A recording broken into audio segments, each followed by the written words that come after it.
नमस्कार, स्वराज एक्सप्रेस में आप सभी का स्वागत है। मैं हूं आपके साथ कविता पांडे और बुलेटिन की शुरुआत करेंगे बड़ी खबर के साथ, जहां विधानसभा इंदौर 1 में वोटिंग को लेकर फिर विवाद। संजय शुक्ला और पुलिस के बीच तीखी बहस, प्रत्याशी ने गंभीर आरोप लगाए हैं।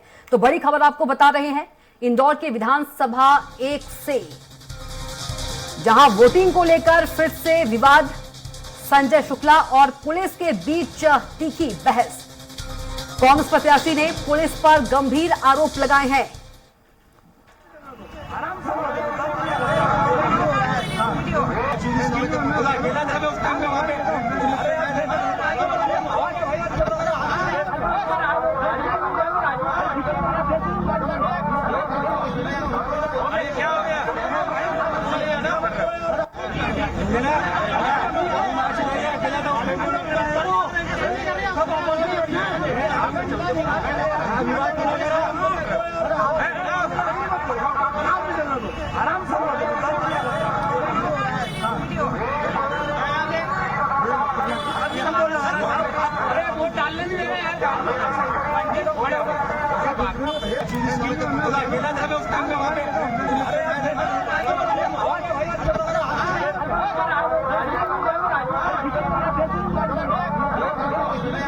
तो देखिए, सीधी जो तस्वीरें हैं आपको इंदौर से दिखा रहे हैं, इंदौर विधानसभा 1 से, जहां संजय शुक्ला और पुलिस के बीच तीखी बहस और कांग्रेस प्रत्याशी ने पुलिस पर गंभीर आरोप लगाए हैं।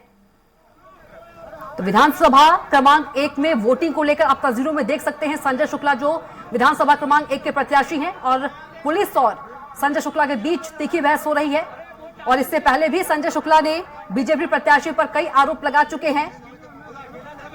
और आज मतदान के दिन संजय शुक्ला, जो कि इंदौर के विधानसभा क्रमांक 1 के प्रत्याशी हैं, पुलिस और उनके बीच तीखी बहस दिख रही है। और चलिए इसी बीच एक और बड़ी खबर जबलपुर से, जहां पोलिंग बूथ के बाहर पुलिस पर लगे महिलाओं से अभद्रता के आरोप, बीच बचाव करने पहुंचे भाजपा नगर उपाध्यक्ष पर पुलिस ने किया लाठीचार्ज। भाजपा नगर उपाध्यक्ष अजय तिवारी ने पुलिस पर गंभीर आरोप लगाए हैं। एडिशनल एसपी कमल मौर्य पर लगाए लाठीचार्ज करने के आरोप, महिला कार्यकर्ताओं से पुलिस कर रही थी अभद्रता। इस शिकायत के बाद मौके पर पहुंचे थे अजय तिवारी। पुलिस की पिटाई से बुरी तरह घायल हुए अजय तिवारी, हाथ में फ्रैक्चर हुआ। गढ़ा थाना क्षेत्र का मामला है।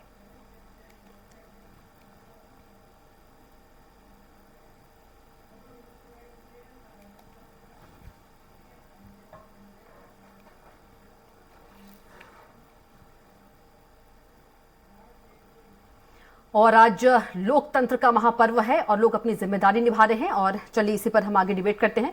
हमारे साथ चैनल हेड अमित जैन जी हमारे साथ मौजूद हैं, वरिष्ठ पत्रकार विनोद तिवारी जी हमारे साथ मौजूद हैं, और बीजेपी से सत्येंद्र जैन जी हमारे साथ मौजूद है। सबसे पहले चैनल हेड अमित जैन जी के पास चलेंगे। अमित जी, देखा जाए सबसे पहले हम बात कर लेते हैं वोटिंग परसेंटेज की, वो कैसी रही? देखिए, अभी 4 बजे तक जिस तरह से वोटिंग परसेंटेज है कि करीब 7% तक का मतदान मध्य प्रदेश में हो चुका है, तो इससे एक बात तो साफ है कि 6 बजे तक और बढ़ने की उम्मीद है। जो पिछली बार करीब 72% के आसपास रहा था, वो बढ़ के 75 से ऊपर यदि होता है तो एक दोनों दलों में, जो कि आज दोनों दल चाह रहे थे कि वोटिंग परसेंटेज बढ़े, और सबसे पहले यही है कि एक ही बात को सभी नेता कह रहे थे कि ज्यादा से ज्यादा यदि वोट होता है तो उनके पक्ष में हो सकता है। तो वोटिंग परसेंटेज यदि बढ़ता है तो एक जागरूकता का विषय भी है, और यदि वोटिंग परसेंटेज बढ़ता है तो सबके अपने अपने गणित, अपने अपने जो आकलन है वो उस हिसाब से चल रहे हैं। क्योंकि बीजेपी और कांग्रेस दफ्तरों में इस समय बैठकों का दौर चल रहा है, लगातार मॉनिटरिंग हो रही है, देख रहे हैं कि कितने प्रतिशत वोट कहां हुए हैं और किस तरह से बढ़ाया जा रहा है। जिस तरह से अभी इंदौर का जो मामला आया कि वोट नहीं डालने दिया जा रहा है, क्योंकि वो सब इसी के पीछे सब पूरा गणित चल रहा है कि कितना ज्यादा वोटिंग परसेंटेज बढ़ता है उससे किसको कितना फायदा होगा। तो इसको देखते हुए लगातार वोटिंग परसेंटेज यदि अभी के 4 बजे तक करीब 60% है, तो ये मान के चलिए करीब 75% के ऊपर ये वोटिंग परसेंट 6 बजे के बाद जो कैलकुलेशन होगा वो आएगा। जी, हमारे साथ वरिष्ठ पत्रकार विनोद तिवारी जी भी हैं। विनोद तिवारी जी, दोनों जो, जी नमस्कार, आपका चर्चा में बहुत स्वागत है। विनोद तिवारी जी, जो दोनों पार्टियां हैं वो दिग्गज हैं, वो दोनों ही पार्टियों के जो दिग्गज है दावे कर रहे हैं कि जीत हमारी होगी, लेकिन आपका जो, आप क्या कहना चाहेंगे इस पर? देखिए, राजनीतिक दल है और मध्य प्रदेश का जो सौभाग्य है 2 पार्टी सिस्टम है। यहाँ ट्रायंगल त्रिकोणीय संघर्ष में लोगों का फंसना कम है। कुछ जगह हैं जहाँ 1 दर्जन के आसपास जहाँ पे त्रिकोणीय संघर्ष है, लेकिन वो भी बहुत महत्वपूर्ण नहीं है, सरकार को प्रभावित नहीं करते हैं। तो ये बहुत अच्छी बात है कि कांग्रेस और बीजेपी 2 पक्ष यहाँ पे हैं और दोनों पक्ष इस समय पूरी ताकत से चुनाव लड़ रहे हैं। और हम जो सिनेरियो देख रहे हैं पूरा 230 विधानसभा क्षेत्रों में, वो बड़ी नेक टू नेक फाइट का मामला बना हुआ है। बस बीजेपी के खिलाफ अगर मैं बात करूं तो यह है कि लगातार सत्ता में है, इसलिए इनकम्बेंसी फैक्टर है। और कांग्रेस के साथ यह है कि संगठन कभी बन नहीं पाया, जमीनी संगठन की कमी कांग्रेस के खिलाफ है और इनकम्बेंसी फैक्टर बीजेपी के खिलाफ है। ऐसे में जो पार्टी का प्रत्याशी, जो प्रत्याशी चुना गया है, वो प्रत्याशी कैसा है उस पर बहुत सारी चीजें निर्भर हो गई। जैसे हम स्थानीय निकाय के चुनाव में पार्टी को ना देख के प्रत्याशी के हिसाब से वोट करते थे, वैसी स्थिति अब विधानसभा में हो गई कि आप विधानसभा में प्रत्याशी क्या दे रहे हो, पार्टी क्या है, ये बहुत महत्वपूर्ण नहीं है। मैंने अभी करीब आज 15 विधानसभा क्षेत्रों का मैंने दौरा किया है सुबह से, और वहां मैंने एक चीज देखी, तो जो ग्रामीण मतदाता है वो उसमें उकताहट है। वो कह रहा था अब मेरा मन बदल गया है, मैं कुछ अलग चाहता हूं। क्या चाहता हूं ये स्पष्ट नहीं है, ये तो 3 तारीख को हमको पता चली जाएगा, लेकिन उसकी उकताहट कहीं ना कहीं एक संकेत दे रही है कुछ बदलाव होना है। और शहरी क्षेत्रों में भी यही स्थिति है कि शहरी क्षेत्र का जो मतदाता है वो कह रहा है कि साहब हम नेताओं से तंग आ गए हैं। तो ये जो स्थितियां हैं वो सबकी, जो खासतौर से बड़े नेता हैं, राजनेता जो पार्टियों के, चाहे वो बीजेपी हो या कांग्रेस हो, उनकी सांस में थोड़ी सी अड़चन पैदा कर रहे हैं, उनको सांस लेने में दिक्कत हो रही है उससे। ये मैं बताना चाह रहा था जी। सत्येंद्र जी, कितना इत्तेफाक रखते हैं आप विनोद तिवारी जी की बातों से? विनोद तिवारी जी वरिष्ठ पत्रकार हैं और जिस प्रकार से उन्होंने पत्रकारिता के क्षेत्र में तपस्या की है, तो उनको मध्य प्रदेश की नब्ज जो कहते हैं, वो जनता की नब्ज हो, राजनेताओं की हो, ब्यूरोक्रेसी की हो, तो बहुत अच्छी तरीके से भलीभांति से परिचित हैं वो। और ये जिस प्रकार से उन्होंने कहा कि भारतीय जनता पार्टी को इनकम्बेंसी और कांग्रेस का संगठन लचर है, कांग्रेस का संगठन का जो उन्होंने प्रकाश डाला, थोड़ा सा ही डाला, लेकिन उन्होंने सही कहा कि जिस प्रकार से कुर्ता फाड़ राजनीति का पर्याय बन गया है मध्य प्रदेश, और मध्य प्रदेश कांग्रेस ने साफ साफ कहा है, कमलनाथ जी ने, कि जाओ दिग्विजय सिंह के कुर्ते फाड़ो, जयवर्धन सिंह के फाड़ो, और सारे नेताओं को पावर ऑफ अटॉर्नी बांट दी गई है, गाली खाने की, गाली देने की, तमाचे जो मारने की। और जिस प्रकार से देखिए अभी रैली में एक सभा हुई, उस सभा में भी यही प्रतिपादित हुआ, यही प्रतिलक्षित हुआ।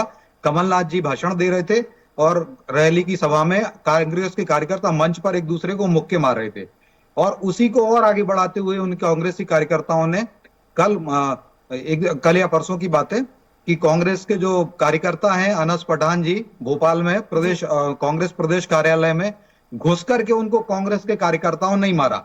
और विडंबना ये रही कि उसी समय पवन खेड़ा जी राष्ट्रीय प्रवक्ता हैं, उनकी प्रेस वार्ता चल रही और वो आरोप लगा रहे भारतीय जनता पार्टी पर, जबकि उनके जो बयान है जिसको जानलेवा हमला किया गया। सत्येंद्र जी, एक अभी देखने को आ रहा है कि भाई जिस तरह से इंदौर 1 में वहां वोट डालने नहीं दिया जा रहा है, क्योंकि वहां पुलिस प्रशासन के बीच जो है जो कांग्रेस प्रत्याशियों को भी हाथा जैसी स्थिति बन रही है, वहां सब कुछ है। इस तरह की कई जगह से खबरें आ रही हैं, तो क्या माना जाए कि कुछ बौखलाहट भी है ये?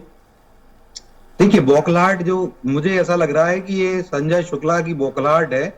और जिस प्रकार से आपने देखा होगा कि हमारे रीति पाठक के घर में घुस करके कांग्रेसी प्रत्याशी ने जानलेवा हमला किया, जिस प्रकार से राजेश शुक्ला जी भिंड के अंदर, उनके ऊपर अगर उनके सुरक्षा गार्ड अगर गोली नहीं चलाते तो 100 से ज्यादा कांग्रेसियों की भीड़ ने उनके ऊपर जो जानलेवा हमला किया वो बाहर किया, और सीधी में तो रीति पाठक जी के ऊपर उनके घर में घुस करके हमला किया।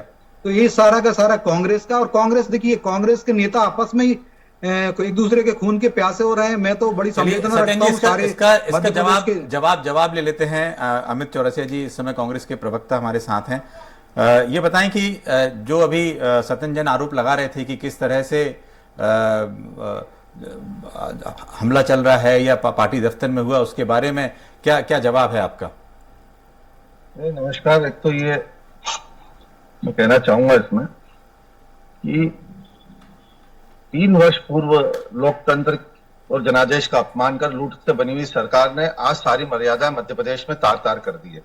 जिस तरह अभी इन्होंने घटनाक्रम गिनाया, मेरे पास भी कई घटनाक्रम है। छतरपुर में तो हमारे कैंडिडेट के ऊपर जानलेवा हमला किया गया, उनका ड्राइवर जो है उसकी हत्या हो गई, मऊ के अंदर खुलेआम तलवारें लहराई गई। और जहां तक बात करी आपने विधानसभा इंदौर 1 की, तो इंदौर 1 में शराब, साड़ी, पायजब से लेके वो सारे हथकंडे अपनाए गए जिससे मतदाताओं को प्रलोभन में लाके उनका वोट परिवर्तित किया जा सके। मगर 1 नंबर विधानसभा के भारी भरकम भाजपा के प्रत्याशी का जो नकारात्मक छवि मतदाताओं के बीच में गई, उसकी वजह से आज मतदाता भारतीय जनता पार्टी के खिलाफ इनकी जमीन खिसकी हुई है। वहां पर आज ये कहने में कोई संकोच नहीं होगा कि आज मध्य प्रदेश में निर्वाचन आयोग की भूमिका एक गांधारी के रूप में बनी हुई रही। उन्होंने भारतीय जनता पार्टी की वो सारी चीजों को नजरअंदाज करा जिस की शिकायत कांग्रेस पार्टी ने उनको विधिवत रूप से मैं प्रमाण करी। आज आप बताइए, विधानसभा 1 में मतदाताओं को डराया गया, धमकाया गया गुंडों के द्वारा, और उनसे ये कहा गया कि आप वोट डालिए और वोट डाल के अपना वीडियो बनाइए और वीडियो लाके बाहर करिए, और आज पूरे इंदौर शहर में वीडियो वायरल हो रहे हैं। तो आज मतदान की गोपनीयता भी भंग हुई है इंदौर में। 3 नंबर विधानसभा में इनकी खींच, हमारे प्रत्याशी पे हमला किया गया दीपक पिंटू जोशी के ऊपर विधानसभा में उनके भाजपा के पार्षद के द्वारा। 2 नंबर में विवाद खड़ा किया गया, 4 नंबर में तो खुलेआम मारपीट रंगदारी की गई। मालिनी गौड़ के पुत्र एकलव्य गौड़ द्वारा सिंधी बहुल क्षेत्र के अंदर खिंचवाड़ दिखाई गई, मारापीटी की गई, बूथ के कार्यकर्ताओं घसीट के मारा गया और पुलिस ने कोई कार्रवाई नहीं करी। विनोद जी, हमारे साथ विनोद जी भी हैं। विनोद जी, ये बताएं कि आप जिस तरह से अभी बात कर रहे थे कि हमारे यहाँ मध्य प्रदेश में 2 पार्टी बाई पार्टी सिस्टम में फाइट हो रही है, लगातार चुनाव में हो रही है। पिछले बार से कुछ पार्टियों का दखल होता है, करीब आपने 10-12 सीटों का जिक्र किया है। तो क्या लगता है कि बसपा, सपा और आम आदमी पार्टी कितने सीटों पर ऐसे असर और डालेंगी? क्योंकि कई अभी इस बार के समीकरण दिखाई दे रहे हैं विंध्य में या चंबल इलाके में, उन सीटों का प्रभाव कई जगह त्रिकोणीय मुकाबला बन रखा हुआ है। तो ऐसे में कई बड़े नेता की भी जो जीत हार है वो संशय में बनी हुई है। अमित जी, बिल्कुल आप सही बात कर रहे हैं।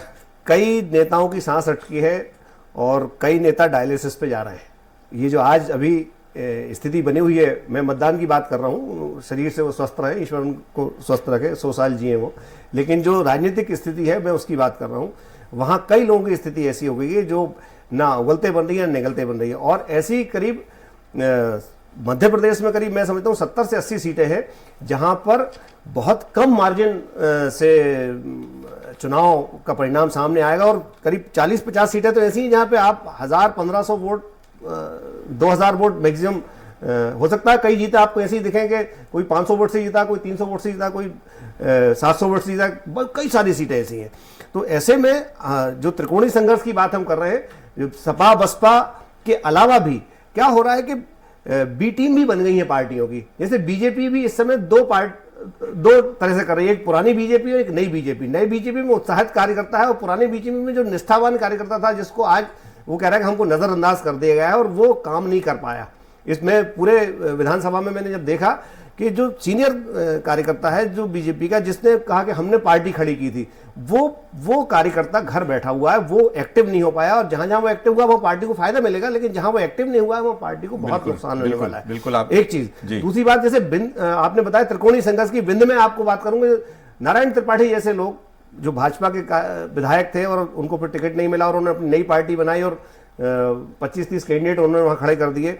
अगर वहां 4 से 5% वोट का अगर ट्विस्ट कर लेंगे तो वो कहीं ना कहीं बीजेपी के खिलाफ जाएगा। उन्होंने तो एक चीज और भी करी कि जातीय समीकरण का जो उन्होंने सबसे ज्यादा बड़ा इंटेलिजेंट तरीके से उन्होंने काम किया है कि जहां बीजेपी ने जिस जाति का उम्मीदवार उतारा है उस जाति का ही उन्होंने कैंडिडेट खड़ा किया है। अगर वो 4 से 5% वोट इधर से उधर टर्नअप करने में कामयाब हो गए तो उसका सीधा सीधा फायदा कांग्रेस को मिलेगा। एक तरह से कांग्रेस की बी टीम के तौर पर नारायण त्रिपाठी ने वहां काम किया है। इसी तरह से बसपा और सपा का जो प्रभाव है वो बुंदेलखंड में और ग्वालियर चंबल संभाग में काफी सारी जगह पे है। जैसे कि मैं स्पेसिफिक बात करूं तो हम दिमनी की बात अगर कर ले तो दिमनी में दंडोतिया जी ने जो है जान आफत में कर रखी है। नरेंद्र सिंह तोमर बड़े नेता हैं भारतीय जनता पार्टी के, लेकिन रविंद्र तोमर उनके सामने खड़े हैं और इसमें तोमर वोटों का बंटवारा और दंडोतिया जी उसमें विन विन सिचुएशन की बात कर रहे हैं। उनका दावा है कि मैं जीत जाऊंगा। बिल्कुल सही बात। दिल्ली में जो जाति समीकरण बन रहा है उससे तीनों मतलब खासतौर से जो आप 2 पार्टी बीजेपी कांग्रेस में बड़ी संशय की स्थिति बनी हुई है कि आखिर कितना वोटिंग परसेंट बढ़ेगा, इसीलिए आज वहां पर जिस तरह की घटनाएं हुई हैं वो सामने आई हैं। एक सबसे आज जो जिस तरह से वोटिंग परसेंटेज आ रहे हैं, सब लोग के मन में ये बात होती है कि भाई किस तरह के वोटिंग परसेंट का रुझान किस तरह बढ़ने से क्या फायदा होगा। सत्येंद्र जी, आपसे है कि इस बार वोटिंग परसेंटेज जो अभी तक 4 बजे तक 60% आप देख रहे हैं, उसमें आपकी क्या आपका एनालिसिस है उसमें कि कितना बीजेपी को फायदा हो सकता है? आपके पास भी आएंगे चौरसिया जी। जी जी हाँ, निसंदेह भारतीय जनता पार्टी को लाभ रोकना होगा। चाहूंगी बस एक मिनट। अभी तक एमपी की बात करें तो बड़ी खबर आपको बता दें, अब तक एमपी में 71.16% वोटिंग, 5 बजे तक का वोटिंग परसेंटेज आपको बता दें। आगरमालवा में सबसे ज्यादा 82% वोटिंग, सबसे कम अलीराजपुर जिले में 56.24% वोट हुआ। तो बड़ी खबर आपको बता रहे हैं, 5 बजे तक की वोटिंग प्रतिशत जो है आपको बता दें, पल पल की खबर आपको दे रहे हैं। 71.16 अभी तक एमपी में वोटिंग प्रतिशत। सबसे पहले स्वराज एक्सप्रेस आपको बता रहा है, आगरमालवा में सबसे ज्यादा 82% वोटिंग हुई है, सबसे कम अलीराजपुर में हुई है 56.24%। तो अभी तक एमपी में 71.16। और चलिए छत्तीसगढ़ की भी सबसे पहले बताते हैं। स्वराज एक्सप्रेस आपको बता रहा है छत्तीसगढ़ में 70 सीटों पर मतदान खत्म हो गया है और अभी तक छत्तीसगढ़ में 64.34% मतदान। बिंद्रानवागढ़ के नक्सल प्रभावित 9 बूथों पर 91% वोटिंग। धमतरी में सबसे ज्यादा जो कि नक्सली एरिया है 65.32, सबसे कम गौरेला पेंड्रा मरवाही में 45.39% मतदान। तो पल पल के अपडेट स्वराज एक्सप्रेस आपको बता रहा है छत्तीसगढ़ की 70 सीटों पर मतदान खत्म। और चलिए फिर से डिबेट की ओर बढ़ेंगे। जी अमित सर। जी सत्येंद्र जी, अब जो है वोटिंग परसेंटेज 71.16 हो गया है मध्य प्रदेश का। यदि वोटिंग परसेंटेज देखा जाए तो अभी 1 घंटा और बाकी है जिसका रिजल्ट अभी आना है। तो लगता है कि क्या एनालिसिस आपकी ओर से है? देखिए अमित जी, वोटिंग परसेंटेज अच्छा है, बढ़ना चाहिए। और हमारी भारतीय जनता पार्टी की तो यही भावना होती है कि 100% ही मतदान हो, वोटिंग हो तो बहुत अच्छा है और जागरूकता बढ़े। और जिस प्रकार से मैंने आपसे बात कही कि निसंदेह भारतीय जनता पार्टी को आशीर्वाद देगी जनता, क्योंकि देखिए सबसे पहले तो भारतीय जनता पार्टी मध्य प्रदेश की जनता के जो विकास के और जन कल्याण के कार्य किए हैं उसमें हमने जनता को, मध्य प्रदेश की जनता को भगवान माना। और वहीं कांग्रेस देखिए उस भगवान रूपी जनता को राक्षस कहती है। और जो रणदीप सिंह सुरजेवाला हो, उन्होंने साफ साफ कहा और बहनों को भी गाली बकी उन्होंने मंच से, खुले मंच से। और इसी के साथ साथ देखिए प्रियंका वाड्रा भी 2 दिन पहले आई थी और वो भी मध्य प्रदेश की जनता को दुत्कार के चली गई। जिस प्रकार से उन्होंने कहा कि क्या मध्य प्रदेश की जनता अंधी हो गई है जो 4 बार से बार चुनाव जिता रही है भारतीय जनता पार्टी को। 2003 में जिताया, 2008 में जिताया, 2013 में जिताया और 2018 में भी इनको कांग्रेस को पूर्ण 116 सीट नहीं मिली थी, 114 सीट आई थी। और आज हमारी उपचुनाव में हम जब जीते, 2020 में जब उपचुनाव हुआ उसमें जीतने के बाद में प्रचंड विजय हुई थी। उसमें 64,000 वोट से डॉक्टर प्रभुराम चौधरी जीते थे, 50,000 से ज्यादा वोटों से गोविंद सिंह जीते थे। ऐसे अनेक प्रत्याशी हमारे जो है 40,000, 30,000 और 64,000, 65,000 वोटों तक से जीते थे। तो ये प्रचंड विजय के कारण आज भी हमारी 130 सीट है मध्य प्रदेश की विधानसभा में। तो निसंदेह मुझे, और जिस प्रकार का जो जन कल्याण का महायज्ञ हमने चलाया उसके कारण से भी, जैसे लाडली बहना 1,30,00,000 लाडली बहनाओं को हम जो 3,000 रुपए प्रति माह देंगे और अभी तक हम लगभग 8,000 रुपए हर एक बहना के खाते में दे दिए। चलिए सत्येंद्र जी, लगता है कि आपकी योजनाओं के कारण वोटिंग परसेंटेज बढ़ा है जिस तरह से आप बता रहे हैं। इसका असर 71% 1.6 जिस तरह से वोटिंग परसेंटेज हुआ है अभी 5 बजे तक का आया है। अमित चौरसिया जी, आप बताएं कि आपको लगता है कि क्या ये बदलाव की ओर है, संकेत दे रहा है? निश्चित रूप से पूरी तरीके से परिवर्तन और बदलाव की लहर है। मध्य प्रदेश की जनता में जो जनाक्रोश पनप रहा था ना, यह जनाक्रोश निकला। और मैं समझता हूं कि इसमें भी कहीं ना कहीं निर्वाचन आयोग की धीमी गति के कारण मतदान का प्रतिशत थोड़ा कम दिख रहा है। तो एंटी इनकम्पेंसी जमीनी स्तर पर बहुत जबरदस्त है। और जिस तरह से नरेंद्र सिंह तोमर जी के भ्रष्टाचार के वीडियो 10,000 करोड़ का एक बहुत छोटा सा घोटाला सामने आया है जनता के। और ये जो अभी हमारे मित्र बात कर रहे थे, तो रणदीप सुरजेवाला जी का कथन की आप बात कर रहे थे, जो भ्रामक कथन आप चला रहे हैं। आपने तो आदिवासियों के ऊपर मूत्र विसर्जन करने की शर्मनाक कृत्य करा है, आपने दलितों के ऊपर बुलडोजर चलाने का कृत्य करा है, आपने, अरे आप ही माफी मांग लो मेरे मित्र। देखिए उन्होंने ये भी बोला, सुनिए उन्होंने ये भी बोला कि मैं महाभारत की धरती से शाप देता हूँ। क्या बात कर रहे हैं, झूठ बोला। उसके बाद अरे आप देखिए अमित जी, मैं ये कह रहा हूँ, बीच में मत काटिए, है ना। अब आप मेरी अरे बात अमित पूरी जी, तरह सुन आप लीजिए। झूठ बोल रहे, एक भ्रामक मिनट, कह रहे हो, बात इसलिए पूरी मैंने तरह कहा। सुन लीजिए। अरे आप माफी मांग लो कि हाँ उन्होंने गलत कहा। हमने तो देखो हमारे शिवराज जी ने जो आपने कहा ये कमलनाथ की सरकार के समय का घटनाक्रम था, लेकिन शिवराज जी ने उसको बुलाया, उस जनजाति बंधु को बुलाया और उसके पैर धुले, उसको पैर चलिए, धुले, ऐसे उसको ऐसे सम्मान में दिया। ऐसे में लेकिन सत्येंद्र जी आप आपकी बात भी समझ में नहीं आएगी। अमित जी इस प्रकार की, अरे महाकाल लोक में उज्जैन की चौगुनी अर्थव्यवस्था बढ़ गई है। आप सब लोग ये तो सत्येंद्र जी, पाखंडी हो, दूर तो उज्जैन के लोगों का विकास नहीं चाहते। सत्येंद्र जी, ऐसे में आपकी बात समझ में नहीं आएगी। एक मिनट, नवाचार आया। एक मिनट। 150 सीटों के प्रचंड सत्येंद्र जी बहुमत के साथ वक्त अभी कमलनाथ की सरकार बनेगी। सत्येंद्र जी वक्त अभी अमित चौरसिया जी का, प्लीज सुन लीजिए, अमित जी भी कुछ कह रहे हैं। जी सर। क्या अमित सर, ये बहुत गलत तरीका है। मैंने पूरी धैर्य पूर्वक बात सुनी आपने, ये तो ठीक मच्छी है, बाजार सुन लगा रहे रहे हैं, सुन रहे हैं, अब आप बोल लीजिए अमित जी, अमित चौरसिया जी कंटिन्यू। मैं यही कहना चाहता हूं अमित जी कि इस समय मध्य प्रदेश में एक जन आक्रोश पनप रहा है और ये जन आक्रोश आज मतदान के रूप में बाहर निकला है। जिस तरह 3 वर्ष पूर्व जनादेश का अपमान कर लूट और खसोट की सरकार जो शिवराज सिंह चौहान जी ने बनाई और जो 3 सालों में मध्य प्रदेश में नशाखोरी, बेरोजगारी, अपराध चरम पर गए, ये वो जन आक्रोश फूट कर निकला है। ये चुनाव आयोग के, अभी आपने कहा, आपने खुद सुबह दिखाया 35,000 मतदान केंद्रों पे वेब कैमरे लगाए गए। अधिकांश मतदान केंद्रों पे वेब कैमरे बंद पड़े हुए थे। इंटरनेट स्लो होने की वजह से वोटिंग स्लो हुआ। कई जगह मतदान केंद्र ऐसे बना दिए गए जहां न लाइट की व्यवस्था थी, न फर्नीचर की व्यवस्था थी, अंधेरा था। 5 नंबर विधानसभा इंदौर की बात करूं, खजराना विधानसभा के अंदर, खजराना के अंदर 5,000 6,000 का मतदान और पोलिंग बूथ में जाने का रास्ता तक नहीं। ये व्यवस्था करी। ये पूरी तरीके से डरी हुई भारतीय जनता पार्टी की सरकार ने पूरा प्रयास करा है कि मतदान का प्रतिशत कम से कम हो ताकि एंटी इनकम्पेंसी का वोट इनका कम हो सके। उसके बाद भी जनता ने मन बना लिया था आज वोट डालने का। आपसे जवाब देते हैं, उससे पहले 71% तक वोट शेयर ये जन आक्रोश का वोट है। और कमलनाथ जी की 150 सीटों के प्रचंड बहुमत के साथ 3 तारीख को सरकार बनने जा रही है और ये जितने चोर डाकू लुटेरे हैं सब जेल की सलाखों के पीछे नजर आएंगे। ये व्यापम के घोटालों के आरोपी, ये नर्सिंग घोटालों के आरोपी। ठीक है अमित चौरसिया जी, ठीक है, आएंगे आपके पास, आएंगे। ये जो जिन्होंने पटवारी युवा, सत्येंद्र जी, आपसे सवाल से पहले विनोद जी से एक छोटा सवाल इसी है कि जिस तरह से 71.16% वोटिंग मध्य प्रदेश की हुई है, जो छत्तीसगढ़ से भी काफी ज्यादा है, जबकि अभी 1 घंटे का और डेटा आना है, तो लगता है इसको ये भी देखा जा सकता है किस तरह से जागरूकता बढ़ी है, वोटरों में जागरूकता बढ़ी है। इस बार जो पहली बार वोट करने वालों की संख्या बढ़ी है, महिलाओं का वोटिंग परसेंटेज बढ़ा है, क्या इसको इस नजर से भी देखना चाहिए क्या? देखिए,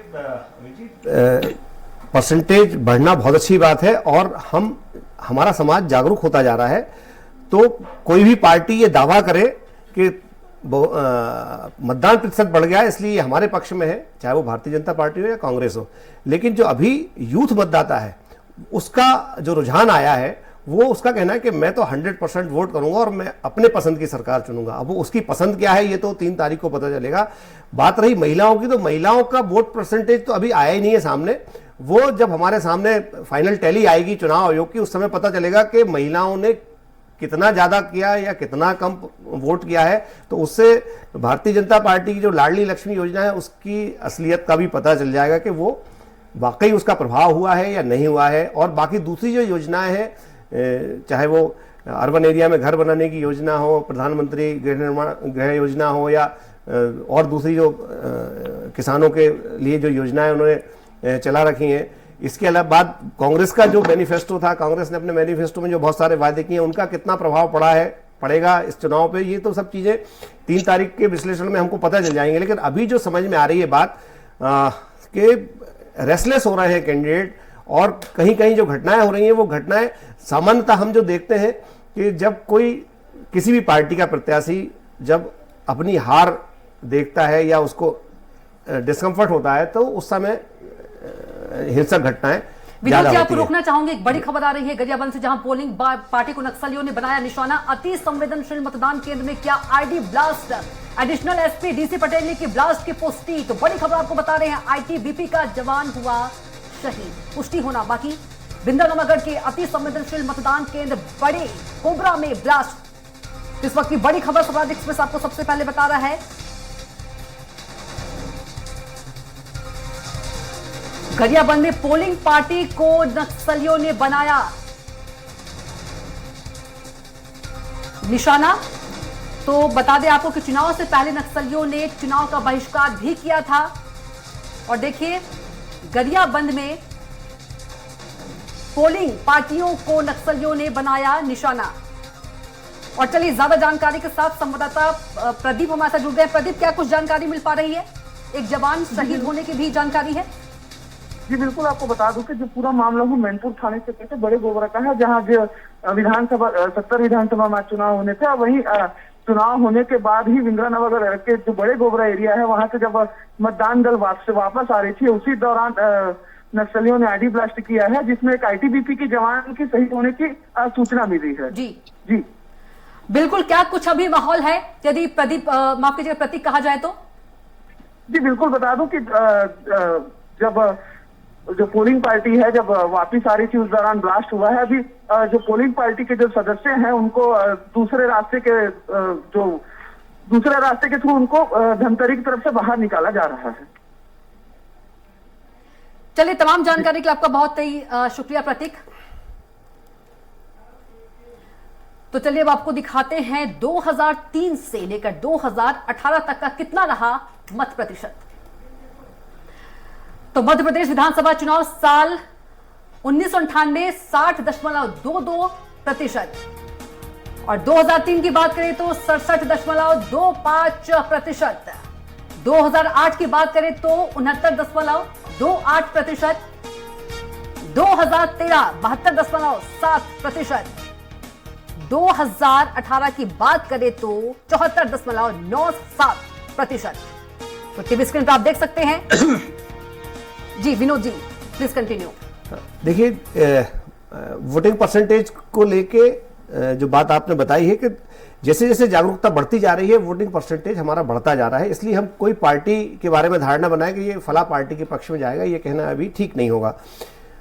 जागरूकता जैसे जैसे बढ़ेगी, लेकिन अभी जो डेटा आ रहा है सामने उसमें शहरी क्षेत्र खासतौर से जो हमारे भोपाल, इंदौर, ग्वालियर और जबलपुर है, इनमें वोटिंग परसेंटेज अपेक्षाकृत जो हमारा ग्रामीण क्षेत्र है उससे कम है। जैसे मालवा की मैं बात करूं तो मालवा में नीमच, मंदसौर, मनासा वाला जो एरिया है वहां लगभग 80% के आसपास औसत वोट हो चुका है। और अभी जो फाइनल टैली आएगी तो मैं समझता हूँ शायद कई जगह ऐसी होंगी जहां पे 85 और 90% तक वो जाएंगे, क्योंकि अभी 80% 80+ है।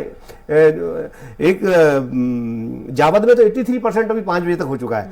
तो ऐसे में ये कहना कि अब कहाँ वोटर जा रहा है, क्योंकि ग्रामीण क्षेत्र का वोटर अलग तरह से बात कर रहा है और शहरी क्षेत्र का वोटर अलग तरह से बात कर रहा है ना। वैसे ही मालवा में भी एवरेज 75% से ऊपर वोट मतलब पहुंच गया है, जिसमें निमाड़ का एरिया भी हम अगर देखें तो निमाड़ में भी विनोद जी रोकना चाहूंगा आपको, विनोद जी, सत्यप्रकाश जी और अमित चौरसिया जी, लेकिन छोटा सा ब्रेक, जल्द लौटेंगे।